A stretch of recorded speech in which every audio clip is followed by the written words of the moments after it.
नमस्कार, मी वाघमारे. मी देगलूरचा आहे. सध्या राहण्यासाठी मी औरंगाबादला आहे. अंकुश सरने मला औरंगाबादला एक अमृत ज्यूसची बॉटल दिली होती आणि माझ्या मामाला कॅन्सर झाला होता आणि कॅन्सर असा होता, तोंडाचा कॅन्सर झाला होता आणि बजाज कमलनयन हॉस्पिटलला ऑपरेशन करून सुद्धा त्यांचा कॅन्सर बरं झालेला नव्हता. तर अंकुश सरांनी सांगितले होते की हे अमृत ज्यूस घेऊन तुमच्या मामाला द्या.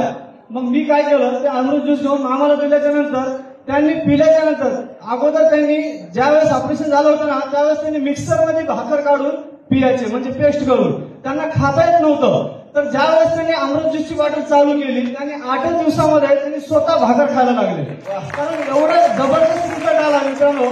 आणि दुसरा एक रिझल्ट आहे माझ्या आईवरती, जेणेकरून माझ्या आईला पॅरालिसिस झाला होता. पुण्याला होती भावाकडे आणि अचानक मध्ये तिला दुसऱ्या दिवशी तिला उठताच येत नव्हतं बेडवरतून. मग तिथं जेजुरी म्हणून एक स्पेशलिस्ट हॉस्पिटल आहे. मग तिथं आम्ही ऍडमिट केलं. ऍडमिट केल्याच्या नंतर एक 8 दिवस तिथं ठेवलं. आणि ज्या वेळेस तिथं ठेवल्याच्या नंतर, आता तुम्हाला सगळ्याला माहिती आहे की पॅरालिसिस झाल्याच्या नंतर त्या व्यक्तीला गोळ्या चालू ठेवावं लागतं.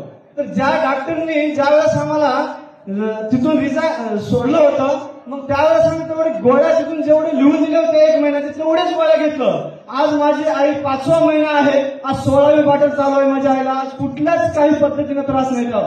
आज अमृत ज्यूसमुळे एवढं, म्हणजे जसं पहिलं होती ना आज तशीच आहे. म्हणजे एवढं जबरदस्त अमृत ज्यूसचा रिझल्ट आहे. थँक्यू.